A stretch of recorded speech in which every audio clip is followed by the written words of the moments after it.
Welcome to another episode of Touring the AFC South. I am your host, Mike Patton, and on this episode, we're going to talk about the Indianapolis Colts. Yes, episode 321, breaking down the Indianapolis Colts season, and of course, talking a little free agency. We're going to do that more as we get into the Colts just a little bit later in the show, but like we open up every show, we got to do the get it off your chest moment or segment. And in this episode, we're going to talk about the All Star game. Now, to be full transparency, I did not watch the All Star game. I actually was watching a Rambo marathon. No lie. I was watching a Rambo marathon on TV. Yeah, First Blood Part 2, First Blood 3. Yeah, I was watching all those. It was a fun time going down memory lane, the movies I watched a lot when I was growing up. So, hey, that's what I did. But I couldn't help but see all the complaining about the All Star game. One thing that was mentioned a lot was, of course, LeBron James not playing, and of course he didn't practice, and he or show up there, and then all of a sudden, the announcement before the game, like maybe a couple hours, that he wasn't playing the game, and of course everyone was saying that's a terrible move and all those different things. And I'll say this: it wasn't the greatest move. I mean, he's still entitled to do what he wants to do. Of course, that spot could have went to someone else, and probably could have let someone know earlier. Maybe he had intentions to try to play through the injury and playing the game anyway. I don't know, but but just basically he did not play in the game, and he caught a lot of flack on it. The funny part about it is that he didn't play in the game, and Anthony Edwards didn't play in the game either, and he actually was there all week, and um, just didn't play in the game either. So I don't know, but of course, LeBron's the face of the NBA, and of course, there's other reasons why he's probably going to get more of the backlash here than Anthony Edwards. But I don't know. I just thought it was interesting. Both of them didn't play, but there was two totally different reactions to both of them not playing, and just the way both handled, I guess, both situations, which thought that was interesting. Not saying that Anthony Edwards is to the level of LeBron James. But, I think both of them deserved, if you're going to talk about one, I think you should talk about the other as well. Of course, not saying they're both on the same level as each other at this point in their careers. However, to me, hey, you talk about one, you talk about the other. And then, of course, you talked about that. A lot of people talking about how they did not enjoy the new format. Honestly, I'm really not going to get into the new format, because again, I didn't watch. I don't have really a ton of interest in watching the NBA All-Star game. I just don't as much anymore. But honestly, you know, ABA's trying with terms of different things and solutions. It's just not working. I mean, getting rid of the game is not going to work. Because just per Vince Goodwill, definitely been. If you haven't watched if you haven't read Yahoo Sports and NBA work over there, Vince Goodwill's a guy that you need to read and pay attention to. He does excellent work. But he said something very, very poignant as well. He said, do people not realize that, people are talking about getting rid of the All-Star game and just not having it. Do people not realize that's a big moneymaker for the NBA too?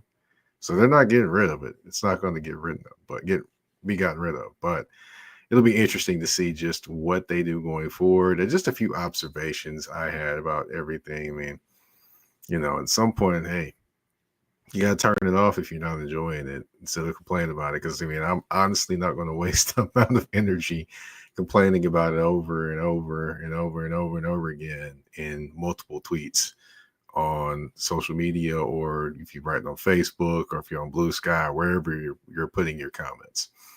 That's just not going to be me. I give it to you one time and one time only, and that is it. I am done. And that's it for this part of the show, the Get Off Your Chest segment. Of course, we're going to transition over to some football. And, I covered the AFC South. Last time we were talking, I did the Houston Texans and reviewed their season.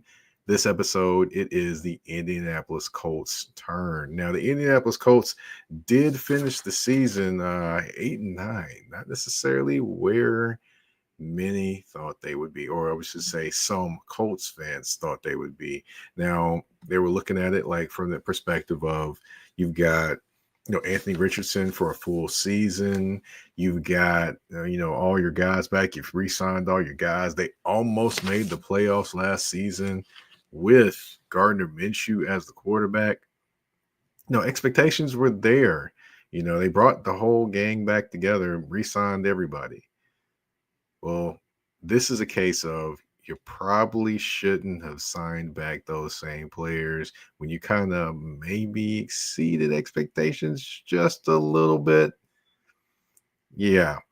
First off, Anthony Richardson, he showed potential moments. I still will not, be able to fully grasp how he dropped back.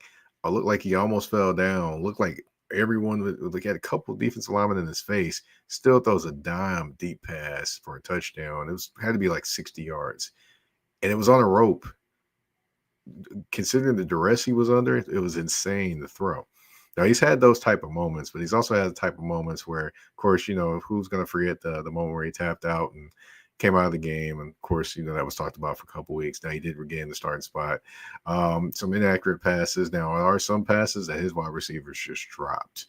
But, there's a lot of different things that happened, but ultimately it wasn't the most successful season or the season that some thought that Anthony Richardson would have, albeit that essentially this past season was his rookie season. So, it wasn't the season that they thought he would have, but hey, there is always room for improvement. That's the positive thing. And, definitely there is room for improvement there in accuracy, understanding of the offense, things like that. But this is a pivotal year for him. This is year three in the NFL. Now, I know he was injured majority of his first season, but technically he's on year 3 of his contract of getting paid. And that clock, it is ticking right now. Because, of course, you have your 4th year and then potentially a 5th year option if the Colts decide to pick that up, which I think they will. But, there's a lot of different things that they want to see him get better in terms of commanding this offense, things like that. We'll see. He's a very young quarterback, raw skills. He definitely has some skills. It's just a matter of harnessing those skills and being able to show them on the football field. Defensively, boy, oh boy. Joe Mixon, I thought he was going to keep running forever on them the first game they played. I mean, 200 plus yards rushing. Then you had Josh Jacobs give them work too on the ground. They had that happen one too many times last year in the Gus Bradley defense. I don't know how to explain it, but it just looked bad. They weren't the defense I thought they would be. And, of course, in some aspects, it cost them games for them not showing up. Secondary decimated. Juju Brett's injured again for the majority of the season. And I hate that for him because the kid's talented. He's 6'3", playing corner. He puts you in the mode of a Richard Sherman. So, with Lou Aragamo being the new defense coordinator, it's going to be interesting if he, one, is able to have Juju Brents on the field, and two, if he is, how he uses him, because that type of talent, boy, oh boy, that type of size, if he can stay healthy, oh boy. And I know Kenny Moore is definitely chomping at the bit with the way Lou Aragamo uses the slot corners. Yeah, he definitely got to love that. But, it wasn't necessarily the season the Colts thought they would have or wanted to have. And now they're into another offseason. Of course, free agency is here again. We're getting ready to come around again. You got the draft coming around as well. But, it's going to be interesting to see if Chris Ballard does some of the same things in terms of re-signing people that are free agents on the team. Now, if he does that again and you get the same type of results going into, halfway through the season, then I think, the writing's on the wall and he's going to have to be fired. But if he does do something different, tries a little different things, we'll see what happens. Now they have $28.2 million in salary cap to play with this offseason. I got a few ideas. We're going to get into those and more just after the commercial break, though. This is episode 321 of Touring the AFC South, the Indianapolis Colts review. We'll be back in a minute. EBO Beard Butter and EBO Beard Wash are two of the best beard grooming products for men worldwide. They help promote growth, keep your beard moisturized and soft, and enhance your overall upkeep of your facial hair. And with the new promo code MPAFC10, You can get 10% off all these products. Just go to www.etsy.com/shop/EBO Beard Butter. Again, that's www.etsy.com/shop/EBO Beard Butter. And again, the promo code MPAFC10. Again, MPAFC10, where you can get 10% off any products except for beard boxes. So treat your beard better today by going to get these the EBO Beard Butter and EBO Beard Wash.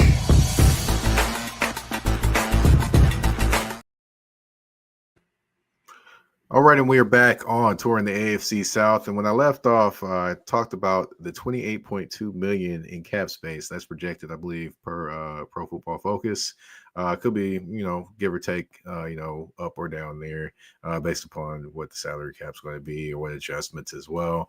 But we're going to play with that number for right now.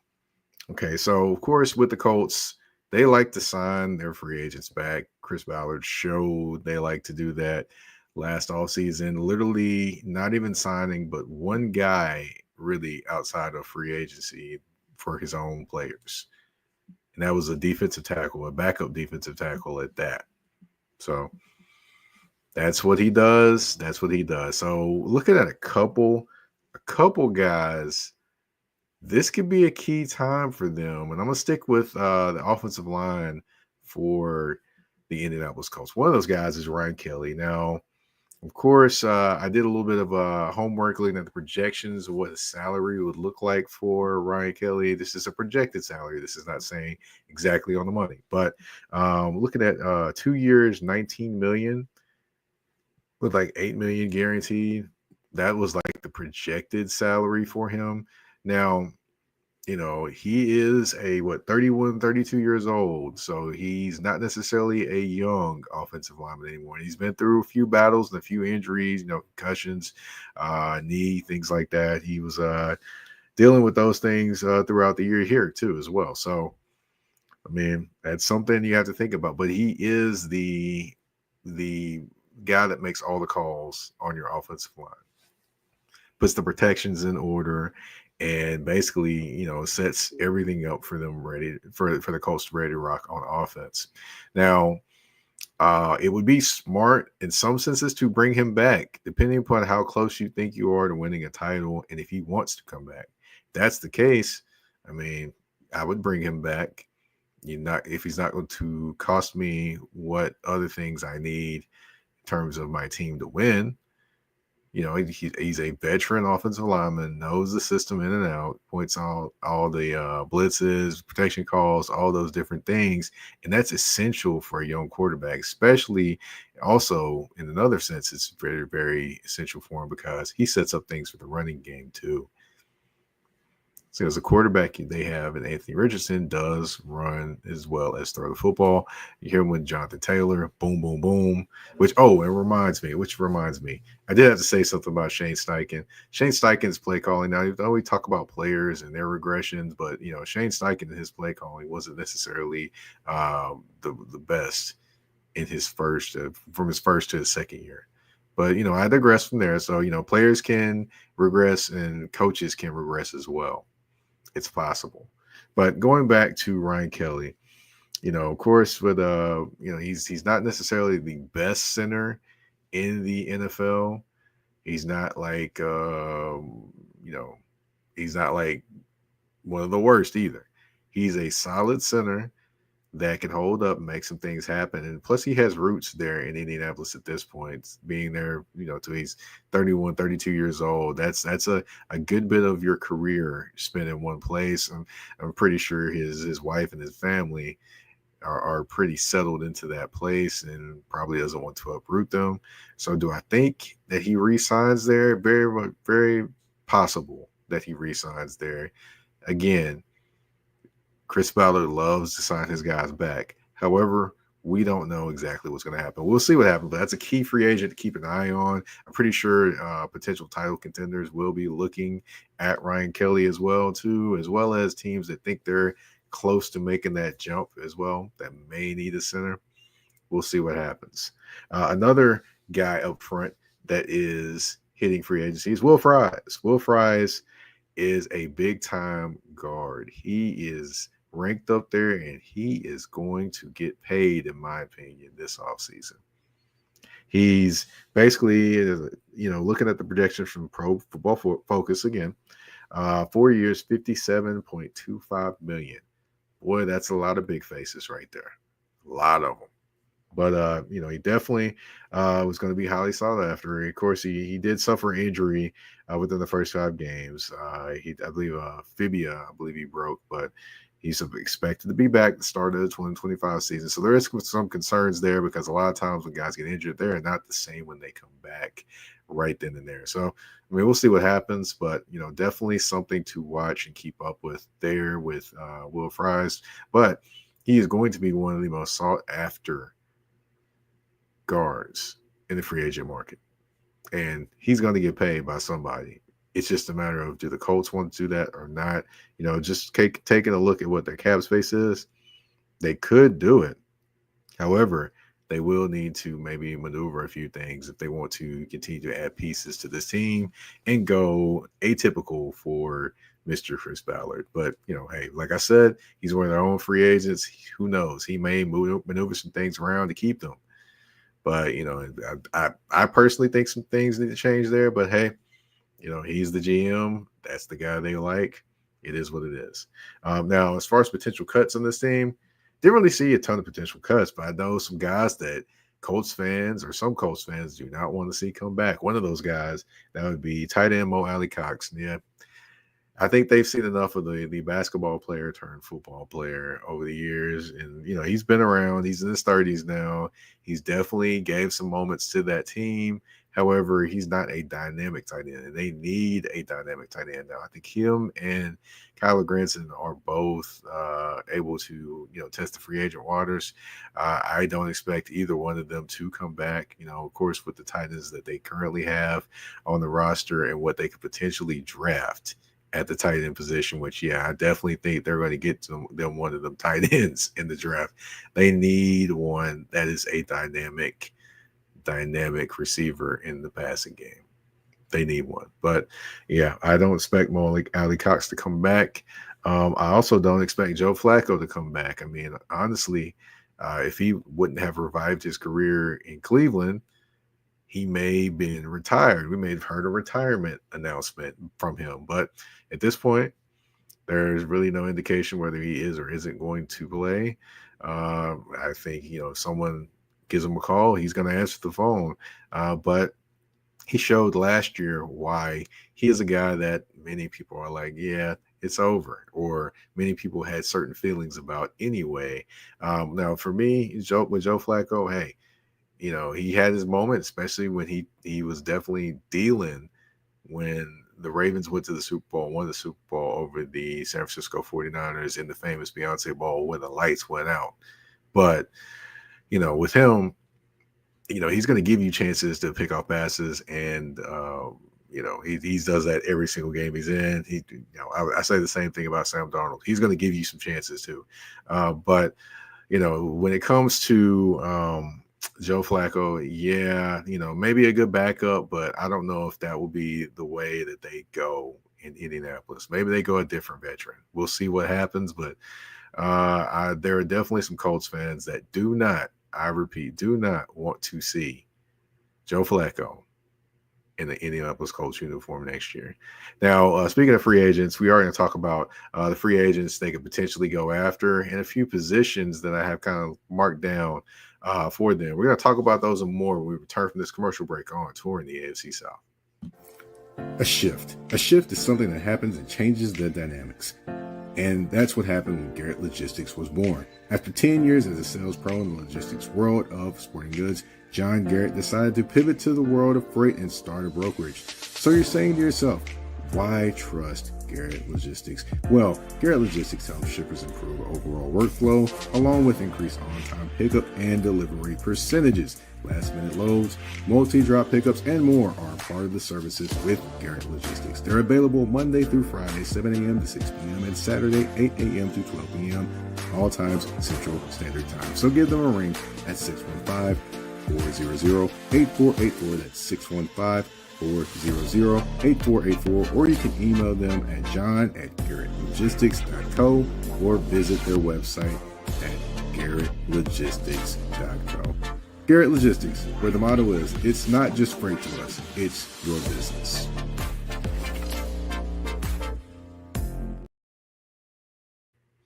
All right, and we are back on touring the AFC South. And before we left commercial break, I did mention that we are going to talk about a few positions where the Indianapolis Colts could get better this offseason and maybe look at some potential free agents. Now, I mentioned again, Chris Ballard, his MO is not really going out to get outside free agents. He'll dabble in it every now and again, but not a lot of the times will he go do so.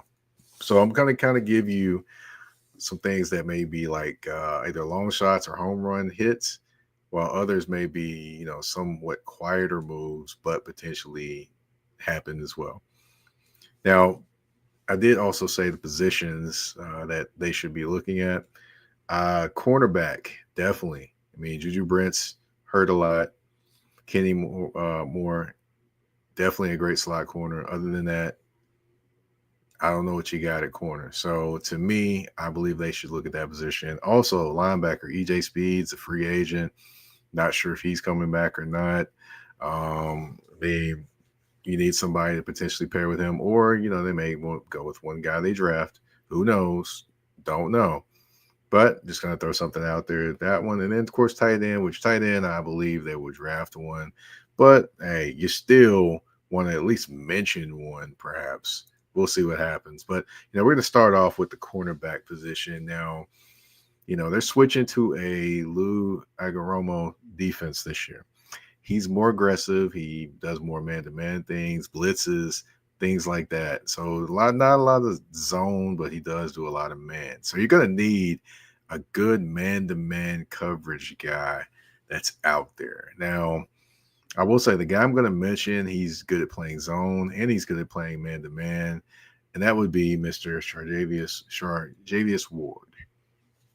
Now, right now, projected about $15.3 million, which, a little high when it comes to the Colts and what they probably would like to do. But he's good in man coverage. He's good in zone coverage, comes up and tackles you and hits you.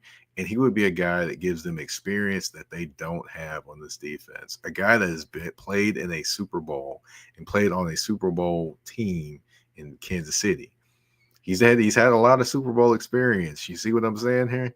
Bringing a guy that actually has been at those pinnacle of games, played in those games, and can give you some leadership in that locker room, perhaps, if he's wanting to come to the Colts, that is.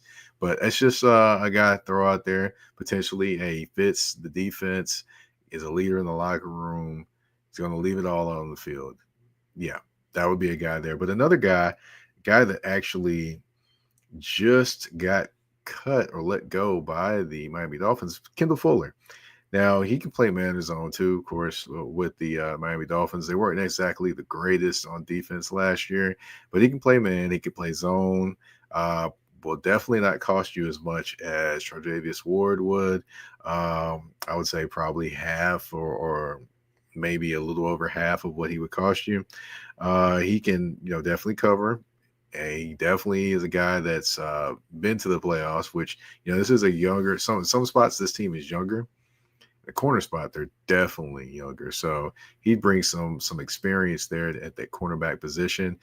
He definitely, like I mentioned, man and zone.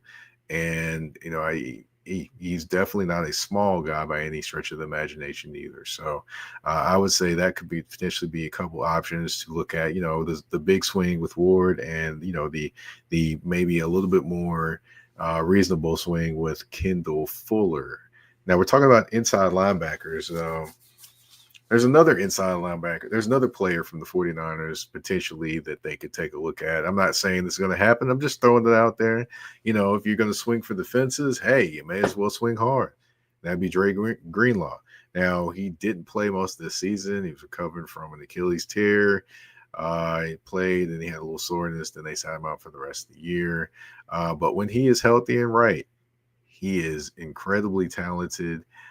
You're going to get leadership. You're going to get a guy that sets the tone when he steps on the field. So that's what you're be getting him. He can defend the run, defend the pass, and he can lead your defense. Now, I know a lot of people mention that hey, he has Fred Warner with him. Totally get it. But a lot of people within that organization look at Dre Greenlaw as a guy that is definitely a leader on that football field of men. And that's what the Colts need. I know they've got a guy in there already that they're paying. I understand that, but this is just a big swing. It could happen. It could happen. It could happen. Do I personally think they're going to try to make this run? Probably not. But hey, you never know. And it never hurts to mention those potential guys. But another guy you look at too is Zach Bond. Of course, he's with the Eagles and he's been the one of the success stories of signed a 1-year deal with the Eagles. Was a career special teams guy, then all of a sudden goes from special teams to an all-pro. Now he's not going to break the bank, with him. Maybe a little less, perhaps, or a little around the same. Maybe around this. Actually, he may be around the same as Dre Greenlaw in terms of pay. Maybe 10, 11 million per year, perhaps. Just based off a few estimations, but I will say, it brings versatility, blitzes, covers, does it all. Basically, a guy that would fit this style defense that the Colts are trying to create. That's another guy. Just throwing a couple guys out there. He would be more of a 2-year deal, I would think, with Bond, Greenlaw, maybe 3 to 4, perhaps. But, we'll see what happens when it comes to that. Also, another guy I would throw out there, and I know he didn't necessarily make an incredible impact with the New Orleans Saints, but Willie Gay, he has championship experience. He definitely, has ability. Maybe it's just him being put in the right situation like he was with the Kansas City Chiefs. So we'll see what happens there. Last position, of course, tight end. Now, I did say earlier in the show that they would probably draft a tight end. That's my thinking. I think they need to draft a tight end now. I know a few of the other ones they've drafted haven't necessarily panned out. So, there is the free agent market, but I just don't see someone coming in and boom, they're going to pay him to be this great tight end and do all those different things for them. But, if they probably would get like a vet and maybe like a backup perhaps to the different guys they have and a rookie. And if they're going to do that, they need a guy maybe like a third tight end or something of that nature. And a guy that did that very well for the Tennessee Titans last year is Nick Vannett. Now, he's, he basically, he didn't put up huge numbers. He was in there blocking. He caught passes when they threw it to him. Got a few touchdown passes as well. Not necessarily a big splash signing, but, he's more along the lines to me of a Chris Ballard signing.